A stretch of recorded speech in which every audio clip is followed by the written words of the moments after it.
Dice la palabra del Señor: bendito sea el Dios y Padre de nuestro Señor Jesucristo, que nos bendijo con toda bendición espiritual en los lugares celestiales en Cristo, según nos escogió en Él, antes de la fundación del mundo, para que fuésemos santos y sin mancha delante de Él.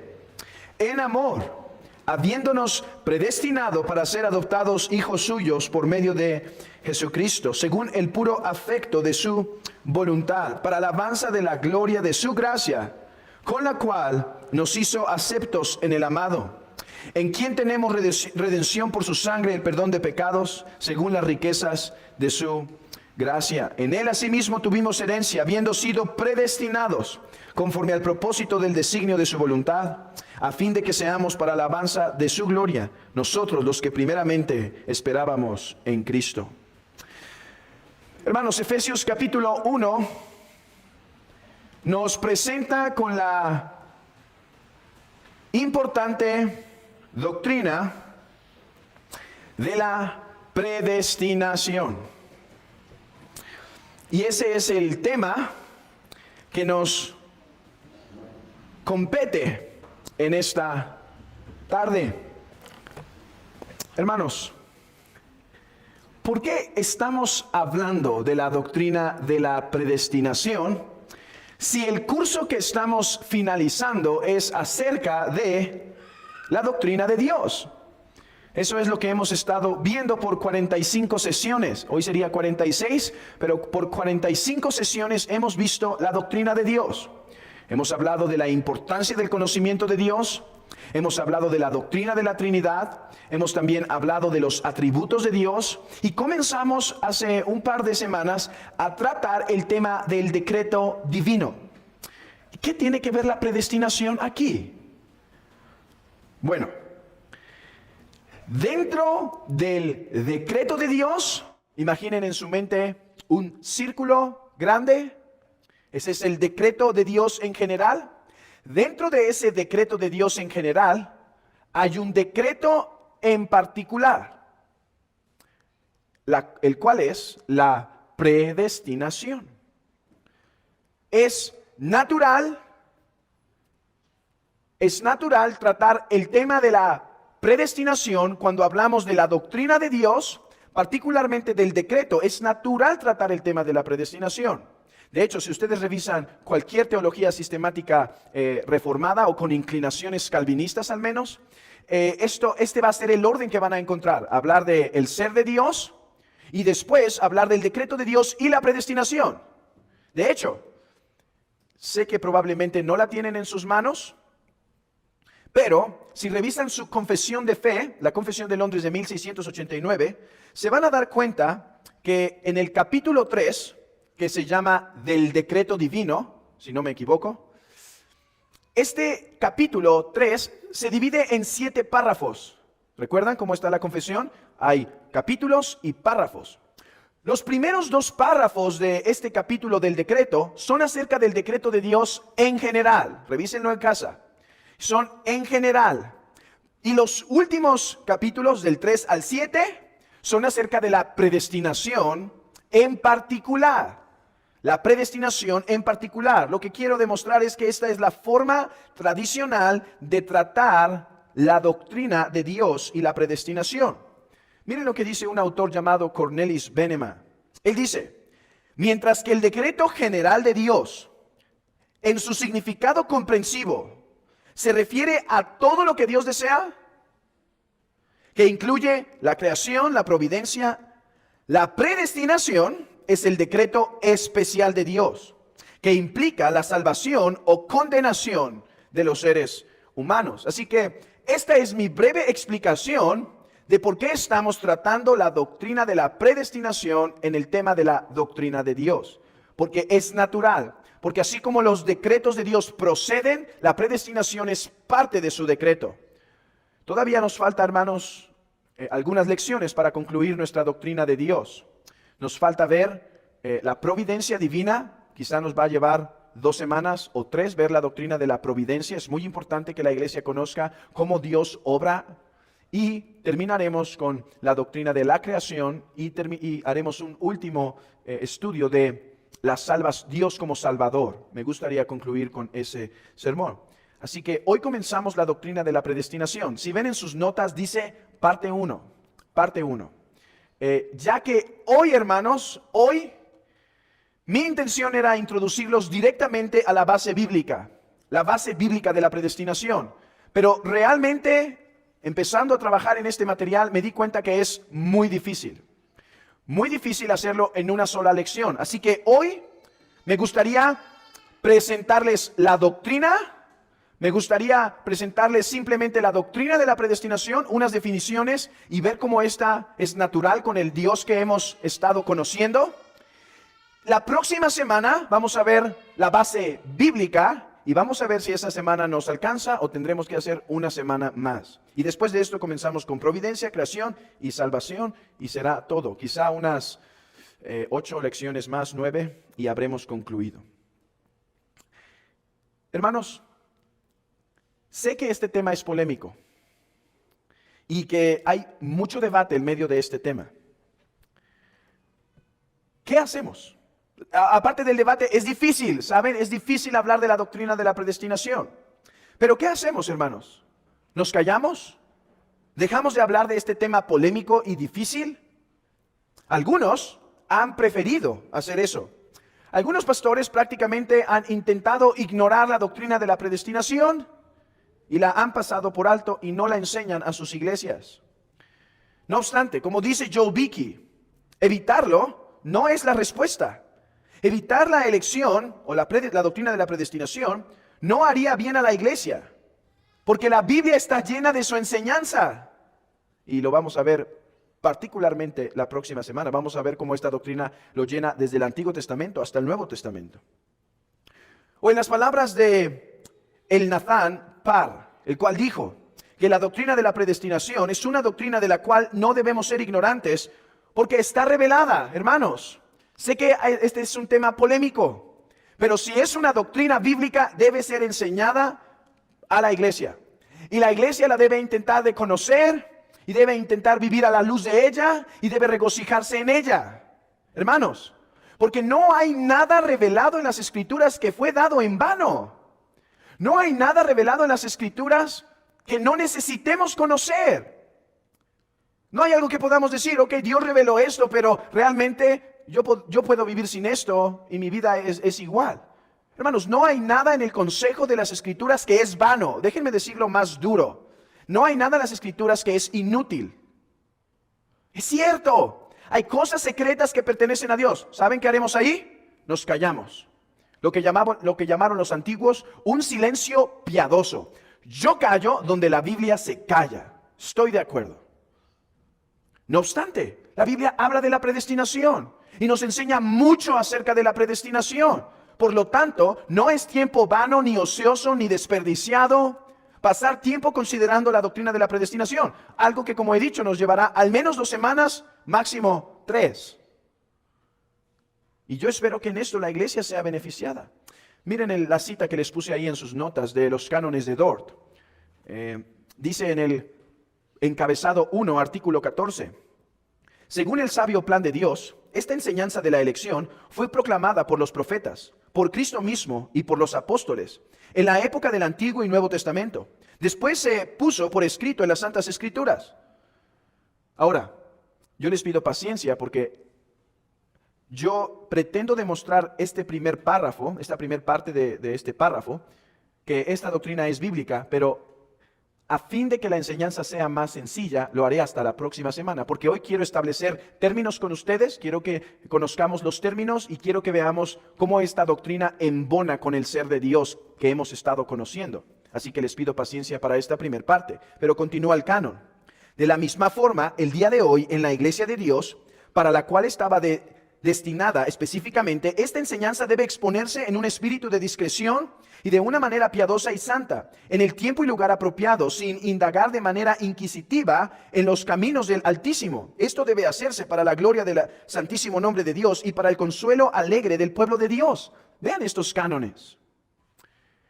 Dice, cuando hablamos de la doctrina de la elección, ha habido algunas en el año 1600, 1620, 22, ha habido algunas designaciones de parte del rey que no debemos predicar esta doctrina, porque esta doctrina solo produce polémica, solo produce un deseo morboso de conocer los caminos del Señor. Pero ¿qué dicen ellos? Dice, no, esta doctrina está en la Biblia. Es cierto, debe enseñarse con cuidado. No debemos empezar a especular sobre algunos aspectos de la doctrina y nos vamos a callar donde la Biblia calla. No obstante, esta doctrina es para la gloria de Dios, hermanos. ¿Por qué predicamos la doctrina de la predestinación? En primer lugar, porque Dios la reveló para su gloria. Pero dos, para el consuelo de la iglesia. La iglesia puede tener grande consuelo en conocer esta preciosa doctrina. Así que no podemos callarla. Yo sé que entre nosotros nadie me diría, no prediques de la doctrina de la predestinación. Pero hermanos, allá afuera muchos están proponiendo que es mejor callarla. No, si la Biblia la enseña, el pastor la debe exponer. Y más ahora que hemos estado tratando el tema de la doctrina de Dios. Seguiremos el sabio consejo de Francis Turretin, el cual dijo, esta doctrina no debería ser completamente acallada por una modestia absurda. Me gustan estas palabras. No, es que yo no hablo de la doctrina de la predestinación porque son temas muy sublimes y yo no puedo hablar. Bueno, si la Biblia lo revela es para que lo hables. Pero por otro lado, dice Turretin, ni ser curiosamente fisgoneada. Esta doctrina no debe ser curiosamente fisgoneada por una arrogancia temeraria.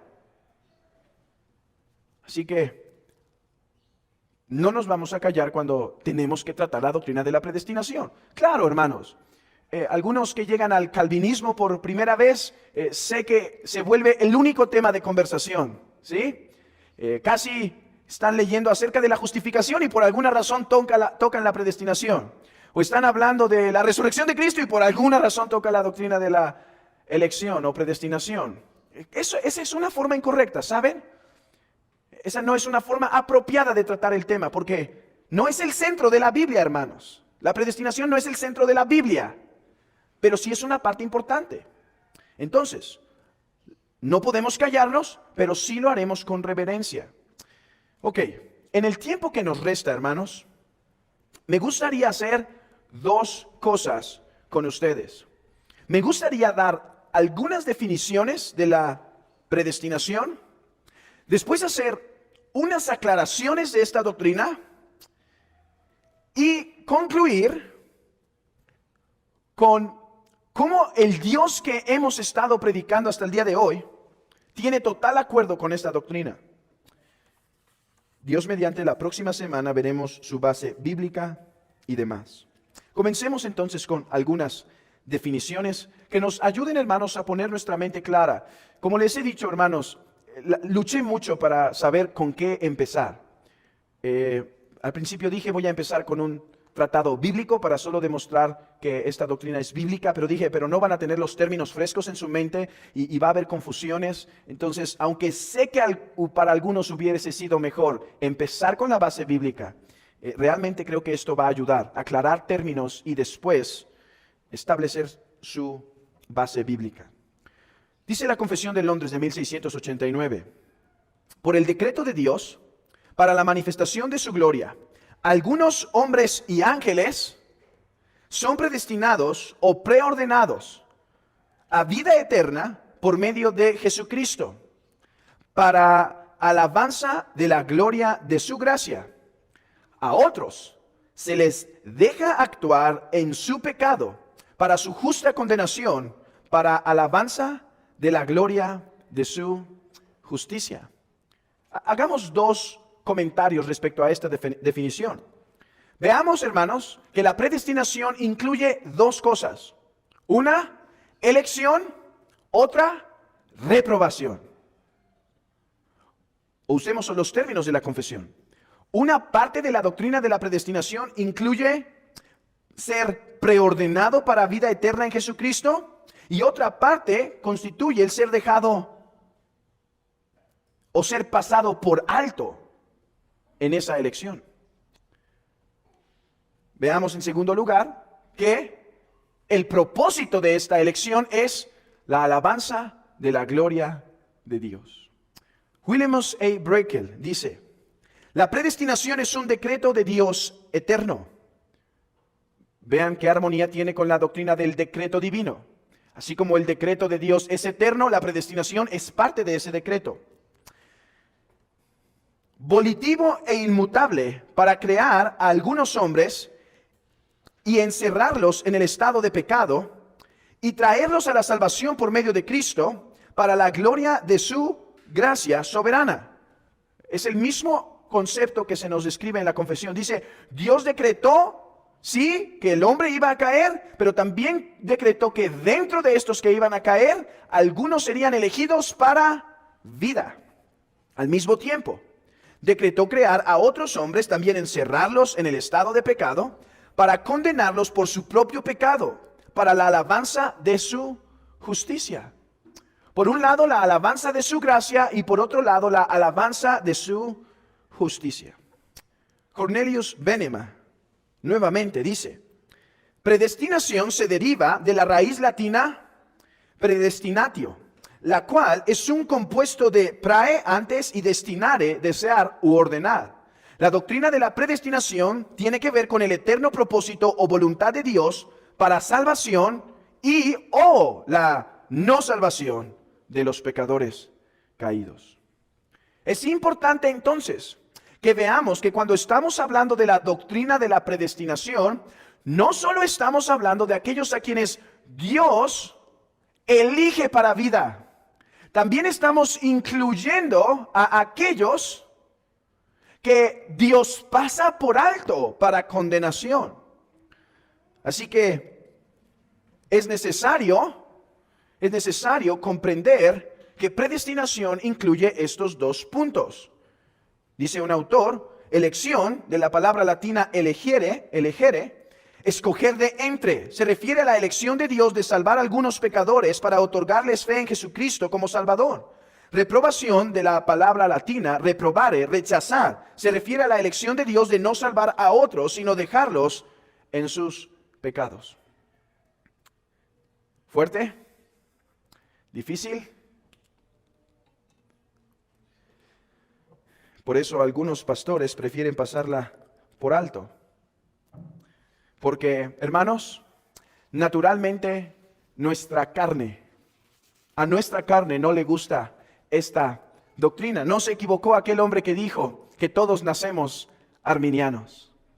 Todos nacemos con una disposición a exaltar más bien al hombre en lugar del Creador.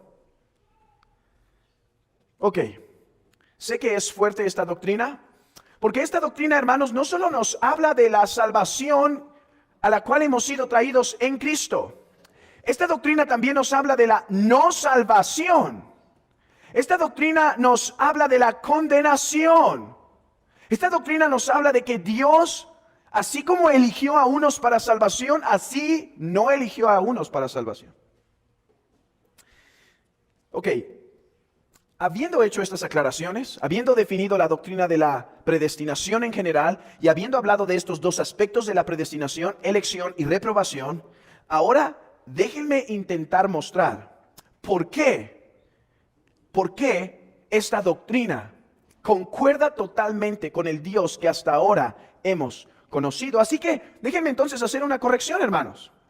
He dicho que hoy no vamos a presentar la base bíblica de la doctrina de la predestinación, pero saben, pensándolo bien, sí la vamos a presentar. Porque lo que hemos hecho por 45 sesiones es presentar bíblicamente cuál es el carácter de Dios. Ahora voy a usar de todo ese conocimiento que ya hay en sus mentes, todo ese conocimiento bíblico del Dios que ya hemos conocido, y vamos a aplicarlo a esta doctrina. Déjenme aclarar lo que vamos a hacer. 1. La doctrina de la predestinación concuerda con un Dios que es AC. La doctrina de la predestinación concuerda con un Dios que es AC. AC quiere decir la aceidad de Dios. Dios es un ser independiente. Recuerden, hermanos, lo que vimos cuando estudiamos el nombre de Yahvé, ya hace un buen tiempo. Estudiamos el nombre de Yahvé y en otro hablamos de la aceidad de Dios o la independencia de Dios. Al menos 2 o 3 sesiones hemos hablado de este tema, así que vamos a usar de ese conocimiento. Cuando estuvimos tratando de que Dios es así, enfatizamos de que Dios es un ser independiente. Él dice, yo soy el que soy. Le dice a Moisés, Moisés, yo puedo salvar y no necesito ayuda de nadie porque yo soy el que soy. O sea, tengo poder en mí mismo y de mí mismo para poder gobernar, para poder vencer. Un Dios independiente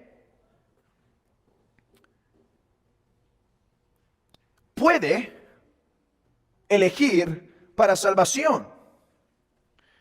Hermanos, si Dios no depende de los hombres para su existencia, vean esto, déjenme recordarles cuán profundo llegamos aquí.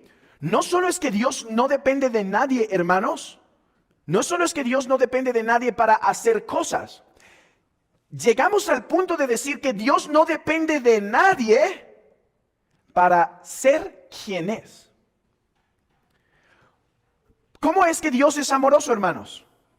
Bueno, tú y yo nos volvemos amorosos a través de la continua relación con otras personas.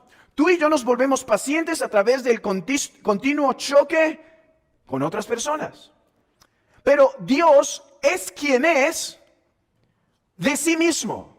No necesita de nada fuera de sí para ser quien es. Hermanos, los decretos de Dios reflejan a Dios, son parte de su carácter, son parte de su esencia. Por lo tanto, los decretos de Dios proceden de un Dios independiente. No depende del hombre para elegir o no elegir. 2. El Dios que hemos conocido por este tiempo y que pasaremos la vida conociendo, es uno que gobierna absolutamente todas las cosas. Lo vimos en la doctrina del decreto divino. No hay una cosa en este mundo que no podamos decir que es la voluntad de Dios. ¿Recuerdan? Hablamos de la voluntad de Dios en sesiones pasadas, no solo del decreto, sino la voluntad de Dios. Y hablamos de la diferencia entre la voluntad decretiva de Dios y la voluntad revelada, la voluntad expresada de Dios, la voluntad de precepto. Es cierto que Dios dice, esta es mi voluntad en cuanto a los mandamientos, y nosotros quebrantamos esa voluntad de Dios. No obstante, hay una voluntad secreta de Dios, la cual se manifiesta en todas las cosas que pasan. Hermanos, déjenme hacer un ejercicio que hemos hecho constantemente en este curso. Era la voluntad de Dios que los hermanos de José le vendieran.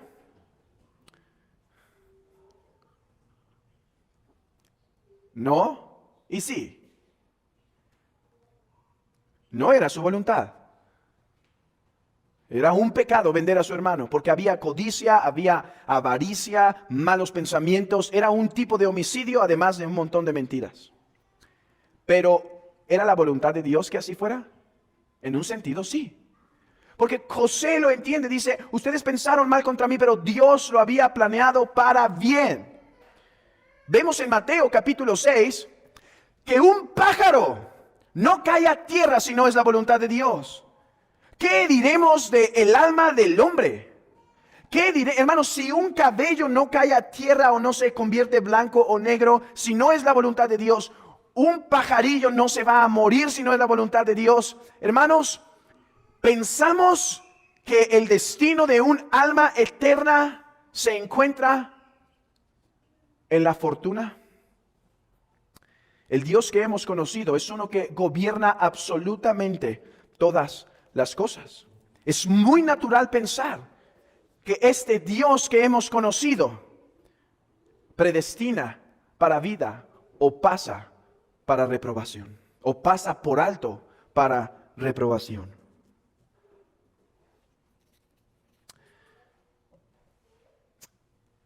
Tres. Hemos conocido que Dios es un Dios omnisciente. Hermanos, ¿qué contestarían a estas alturas del curso cuando les preguntaran, ¿Dios puede conocer? ¿Dios puede conocer? O déjenme ser más claro, ¿Dios puede aprender? Respondan en su hojita. ¿Puede Dios aprender?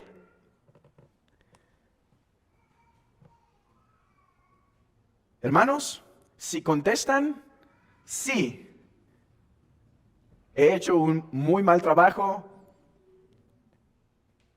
o ustedes han hecho el mal trabajo, pero alguien ha hecho el mal trabajo.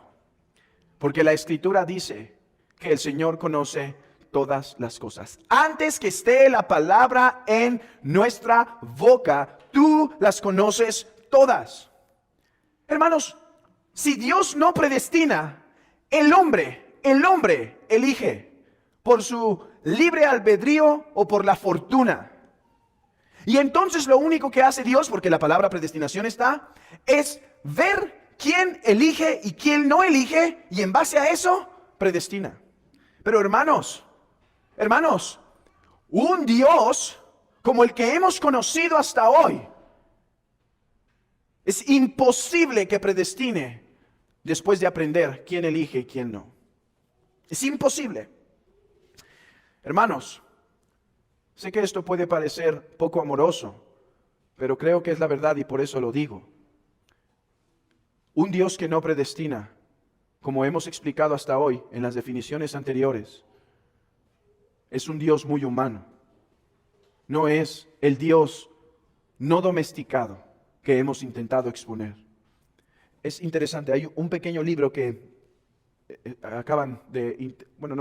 hace unos años, modernizaron al inglés. Y en este libro se llama Predestinación, y lo primero que tenemos en ese libro, ¿saben qué es? No la doctrina de la predestinación, la doctrina de Dios. Es un libro pequeño, 100 páginas, 150 páginas, algo así.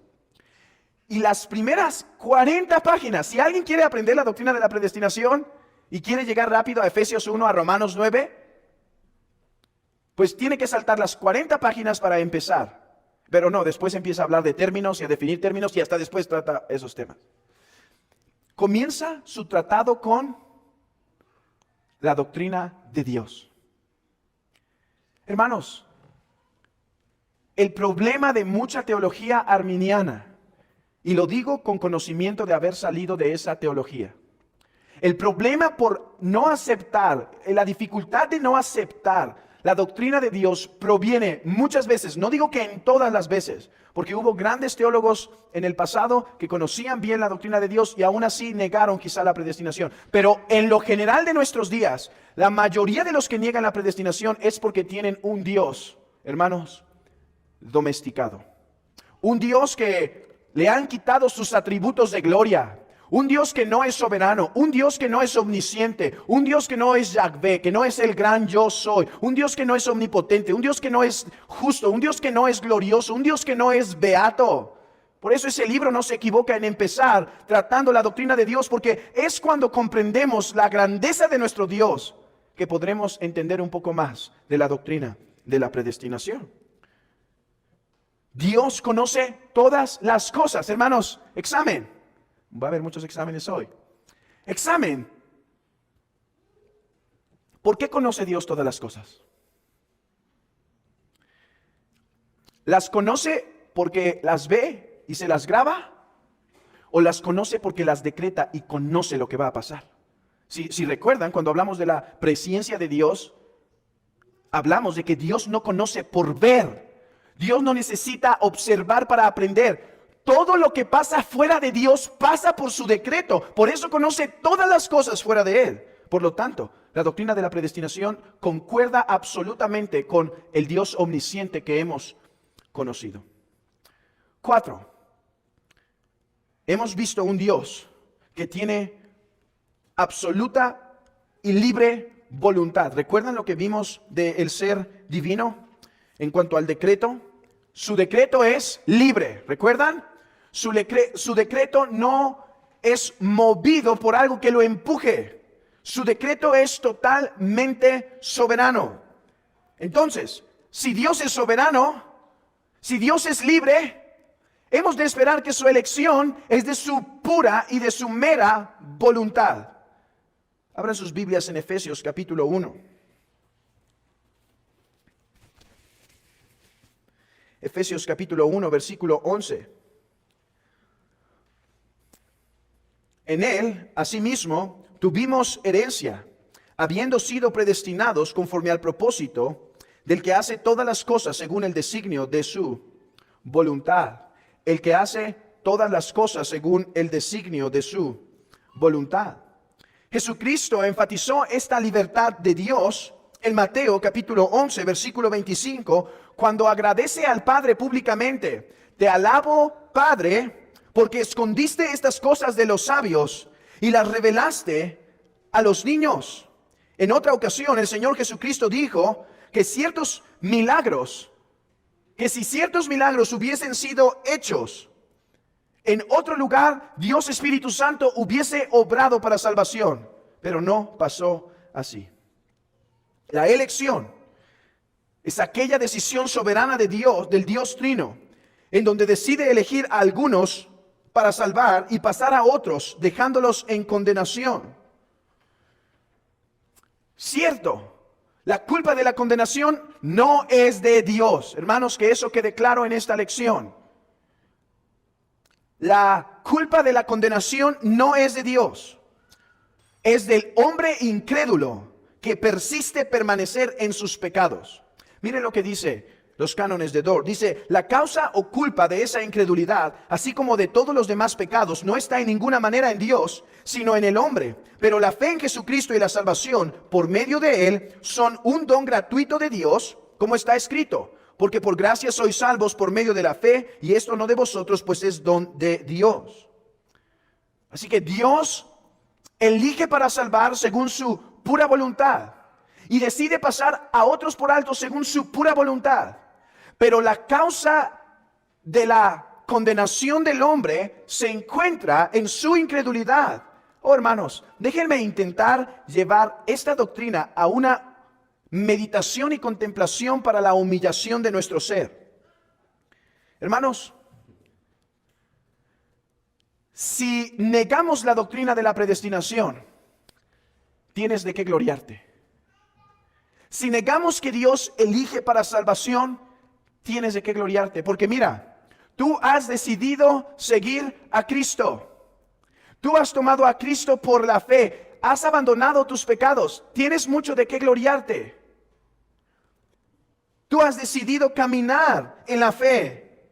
Y mira a tu alrededor, fuera de este local, ¿cuántos no lo han hecho?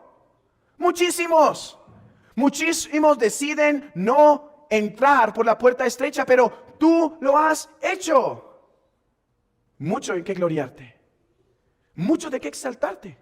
Porque si la salvación es por causa de tu mera decisión, si la salvación es por causa de tu pura voluntad, mira qué buena voluntad tienes. Mira cuán menos pecador eres. Mira cuán menos te endureciste. Tienes de qué gloriarte. Oh, hermanos, pero si la doctrina de la elección es verdad, y es verdad, no tienes de nada de qué gloriarte. Por eso dijo un teólogo correctamente: orgullo y calvinismo son antónimos, son opuestos, son contrarios. Porque calvinismo, hablando de la doctrina de la predestinación, exalta la soberanía y la gracia de Dios sobre todas las cosas. De tal manera, hermano, de tal manera que si te preguntan, ¿y por qué creíste tú? ¿Y por qué creíste tú? ¿Y por qué no cree él? Hermanos, la respuesta está en la gracia soberana de Dios. ¿Por qué has creído mientras que otros se quedan fuera? Por la gracia soberana de Dios. Y esto, hermanos, debe enseñarnos a caminar en humildad. Pero, hermanos, no solo debe enseñarnos a caminar en humildad. Sí, espero que nos ayude, hermanos, a entender que el don más grande lo hemos recibido todo por gracia. Pero no solo espero que nos ayude con la humildad. Espero también, hermanos, que nos ayude con el agradecimiento y la sorpresa, hermanos. Saben, creo que en este tiempo el Señor me ha hecho meditar un poco sobre esta palabra de sorpresa. La sorpresa es algo que es causado por algo que nos era desconocido y ahora nos enteramos. Me acuerdo, hermanos, cuando entré por primera vez a la doctrina calvinista. Sí, tengo que decir, nunca fui, no todo el tiempo fui calvinista. Hubo un tiempo, hermanos, que fui arminiano. Y me acuerdo cuando conocí por primera vez esta doctrina. Hermanos, por eso me detengo en este punto un poco para intentar provocar un deseo de más meditación en esta doctrina. Había tiempos cuando descubrí esta doctrina. Cometí errores, hermanos, cometí errores a veces en la forma en la que lo presenté, la forma en la que la intenté explicar.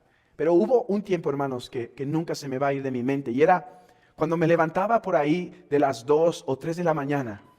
Me levantaba así, así como prácticamente como en automático. Y me acordaba que Dios era soberano y que me había elegido por gracia. Y solamente podía ver en mi corazón gratitud y alabanza y decía, Señor, es que eres soberano y me elegiste a mí. Yo, esta basura, este hombre que debería darte alabanza porque derramaras tu justicia en él, ahora te da alabanza porque has derramado gracia en él.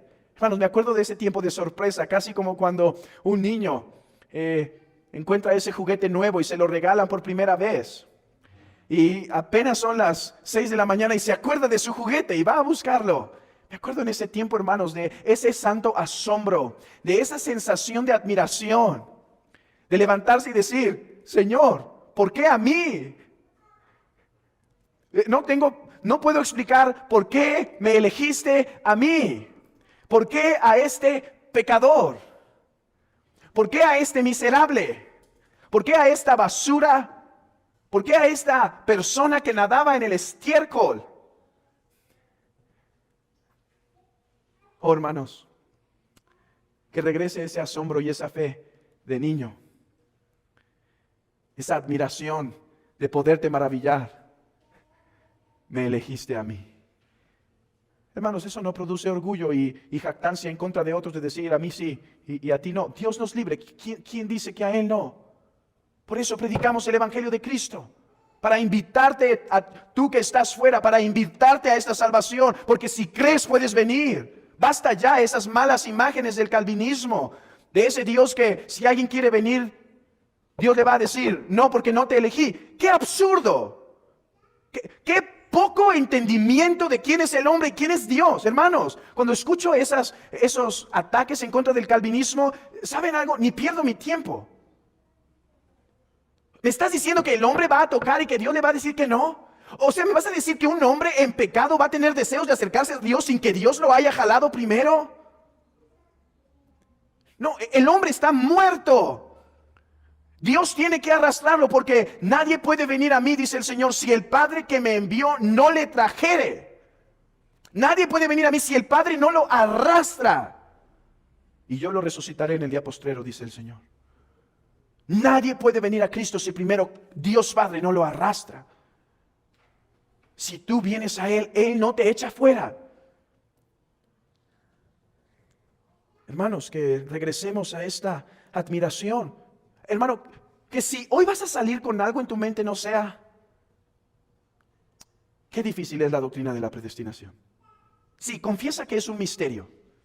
Porque, ¿cómo reconciliamos la soberanía de Dios con la responsabilidad del hombre? ¿Sí? Sé que es difícil. Ni siquiera yo estoy diciendo que entiendo perfectamente cómo esto actúa. Mi trabajo no es entenderlo, mi trabajo es creerlo, explicarlo y creerlo. Y el tuyo también. Pero que si con algo vas a salir hoy, hermano, sea una admiración porque te eligió a ti, hermano.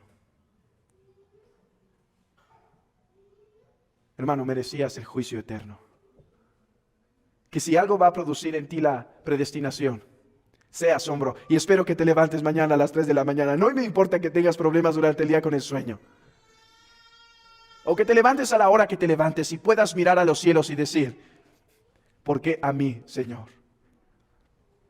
Esta es salvación. Hermanos, cuando entendemos esto nos ayudará a vivir la vida cristiana devota. Es por eso que los pastores de antaño no no consideraban un desperdicio de tiempo 10 sesiones viendo la doctrina de la predestinación, porque esto causa agradecimiento y devoción a Dios, mi amado hermano. Esto causa deseo de decir, pídeme que yo te daré, mi Señor. ¿Qué pides tú de mí? ¿Qué exiges tú de mí? ¿Qué devoción? ¿Qué sacrificio? ¿Qué entrega? Si ahora estoy en tu familia por tu gracia, oh hermanos, mirad con cuán amor nos ha amado el Padre para que seamos hechos hijos de Dios. Y entendamos que cuando hablamos de la doctrina de la predestinación, en quinto lugar, esto no viola la justicia de Dios. La doctrina de la predestinación quiere decir esto, que la misma humanidad caída, Dios elige salvar a algunos y pasar por alto a otros. No hay injusticia en Dios. No hay injusticia, ni un gramo. ¿Por qué no hay injusticia, hermanos? Porque Dios no debía darles a nadie gracia. Si da gracia, es gracia. Si da gracia, es inmerecida.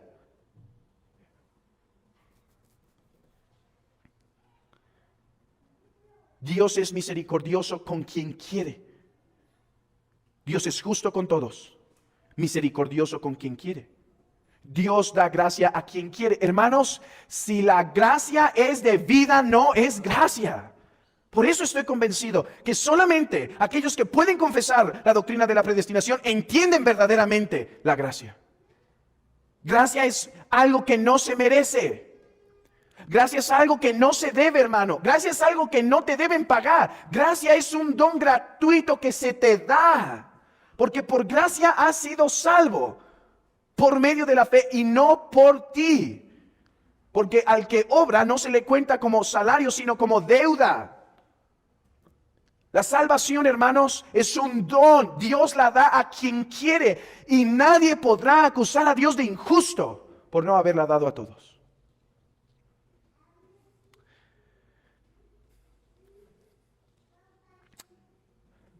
Pero a fin de acercarnos al final, en sexto lugar, debemos entender que la doctrina de la elección procede del amor de Dios.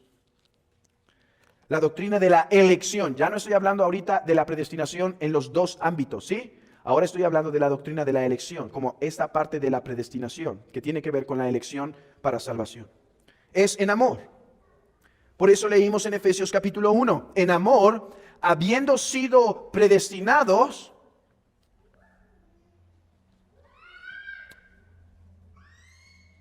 perdí ese texto.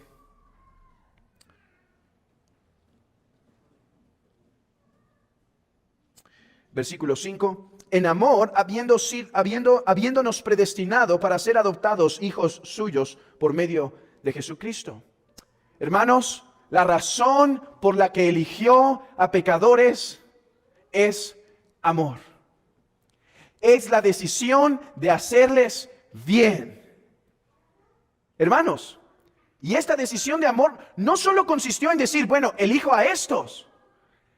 La elección de salvar a estos implicó por de facto el sacrificio de su Hijo Cristo. Por eso dice, de ser adoptados hijos suyos por medio de Jesucristo. ¿Cómo decimos que la elección se basa o procede de su amor? Porque es el deseo de hacer bien. Y una vez decide hacer bien a ciertos hombres de esa masa caída, ahora su Hijo moriría por nosotros. Por eso dice Romanos, y a los que antes conoció, a esos predestinó. ¿Qué quiere decir que a los que antes conoció?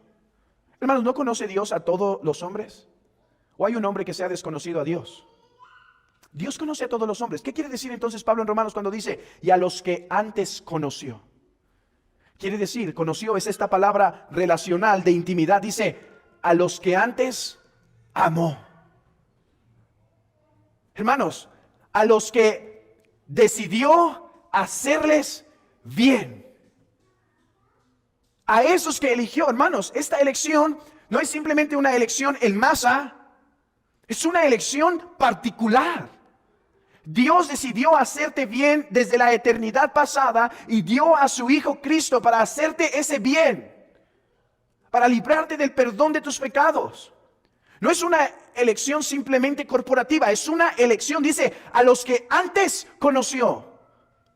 Esta es una forma de expresar la particularidad de la elección. Sí, hermanos, Dios me amó a mí y se entregó nuestro Señor Jesucristo por mí. No me acuerdo qué teólogo dijo que ese es el evangelio que debemos proclamar, hermanos. El evangelio con pronombres personales en primera persona. Mí, por mí, se entregó por mí, me eligió a mí. Es cierto, hermano, murió por ti. Pero, hermano, Él murió por mí. Y puedes decir lo mismo si estás en Cristo. Porque así como la elección en Cristo fue particular, fue específica, así también su muerte fue específica. Oh, hermanos, yo no entiendo esto. Que el Dios que vive desde la eternidad me quiso amar sin tener nada, hermanos, que le pudiese hacer desear. Nada. Hermano, tú dirás, mis talentos lo hizo voltear. Mi economía lo hizo voltear. Oh, hermanos, ¿no dice la Escritura que los cielos de los cielos son su trono? ¿Y no dice Pablo que todos los dones provienen de Él? Pablo, que todos los dones en 1 Corintios, que todos sus dones son su gracia. ¿Qué tienes que no hayas recibido? Y si lo recibiste, ¿de qué te glorías? Oh, no te necesita, mi amado hermano, y no me necesita. Pero te quiso amar y ahora por toda la eternidad serás el objeto de su amor hasta el final. No entiendo eso, hermanos. Por eso estoy de acuerdo con lo que dijo alguien. La doctrina del amor de Dios es la doctrina más difícil de la Biblia. ¿Cómo es que me pudo amar a mí? 7. Y con eso terminamos. La predestinación tiene un propósito principal: la gloria de Dios. La gloria de Dios. Continuando con el texto de Efesios, se dice que todo lo hizo para la alabanza de la gloria de su gracia. Versículo 12, a fin de que seamos para alabanza de su gloria. Hermanos, Dios eligió a miserables pecadores. Dios eligió a pecadores merecedores de su santa ira. Dios eligió a hombres caídos para que por la eternidad de eternidades el glorioso nombre de nuestro trino Dios sea exaltado y proclamado por todas las edades.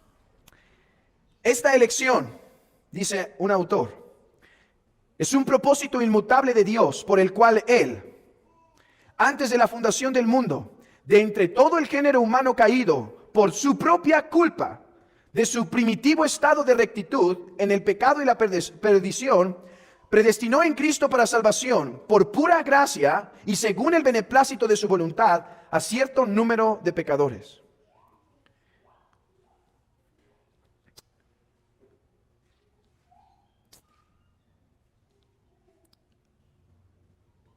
Para dotarles de la verdadera fe en Cristo, justificarlos, santificarlos y finalmente guardarlos poderosamente en la comunión de su Hijo, glorificarlos en prueba de su misericordia y para alabanza de la riqueza de su gracia soberana, conforme está escrito, según nos escogió en Él desde la fundación del mundo, para que fuésemos santos y sin mancha delante de Él.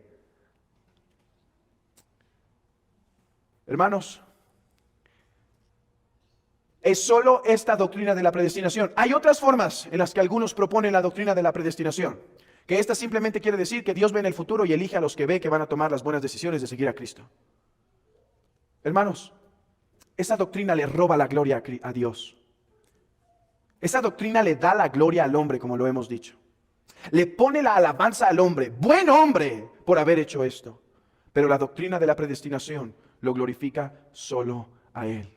Y hermanos, a veces no comprenderemos exactamente esta misericordia que hemos recibido, pero adoremos por lo que hemos comprendido y conocido, que siendo nosotros miserables pecadores, nos decidió hacer bien y por lo tanto nos predestinó en Cristo Jesús para que gocemos de su amor por toda la eternidad.